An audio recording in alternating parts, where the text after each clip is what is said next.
Calciomercato Napoli, signori, non solo Jonathan David, è in corso un vero e proprio ribaltone azzurro. Prima di continuare a scoprire tutte le ultime news di mercato sul nostro Napoli, vi ricordo di iscrivervi sul nostro canale e di attivare la campanella delle notifiche. Se vi va, vi potete abbonare per sostenere la nostra redazione. Come sapete, signori, il calciomercato del Napoli è già entrato nel vivo, sì, perché la prossima stagione, come sapete, il Napoli dovrà cimentarsi su più fronti: Champions League, campionato e Coppa Italia. Attenzione, perché sembra essere in corso un ribaltone che ha scatenato l'entusiasmo di tutti noi tifosi azzurri. Continua il casting infuocato del Napoli in vista della prossima stagione, con la società vogliosa di compiere un calciomercato con i fiocchi. Manna, direttore sportivo, è pronto a scendere in prima linea nelle trattative di mercato, con la volontà di regalare al nostro allenatore Antonio Conte diversi acquisti importanti per rinforzare appunto la rosa, con una particolare attenzione in casa Manchester United. La rosa andrà sicuramente rafforzata, appunto, visto le 4 competizioni che il prossimo anno vedranno il Napoli protagonista.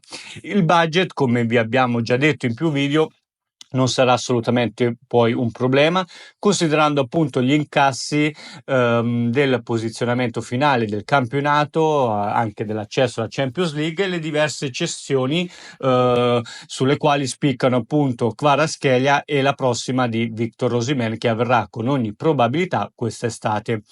Non è sicuramente un mistero che il Napoli sia alla ricerca di un attaccante. Jonathan David su tutti, ve ne abbiamo già parlato, con Joshua Zirkzee uno dei più apprezzati sul taccuino di Manna. L'attaccante ex Bologna non è riuscito a brillare quest'anno in Premier League e un suo ritorno in Italia ora è più probabile che mai. Come abbiamo potuto apprendere dalle nostre fonti di mercato, il calciatore è rimasto ai margini del progetto. Pedulà ha dichiarato anche facile che la dirigenza azzurra stia vagliando anche la sua candidatura. L'altro obiettivo di mercato, Højlund, sempre sponda United, invece ha ritrovato la fiducia di Ruben Amorim, quindi Joshua Zirkzee torna fondamentalmente sul mercato.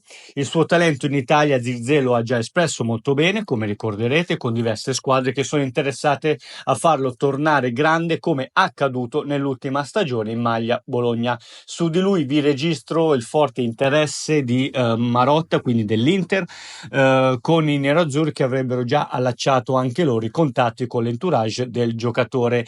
Attenzione però, perché prepariamoci a vivere un'estate di sfide di mercato direttamente con l'Inter, perché in questo momento il nostro Napoli e l'Inter sono le squadre in Italia con più budget a disposizione, quindi prepariamoci a vedere delle continue possibili sfide di mercato con i nerazzurri. Detto questo, signori, ditemi chi preferite tra Jonathan David e Joshua Zirkzee. Grazie per essere stati con noi.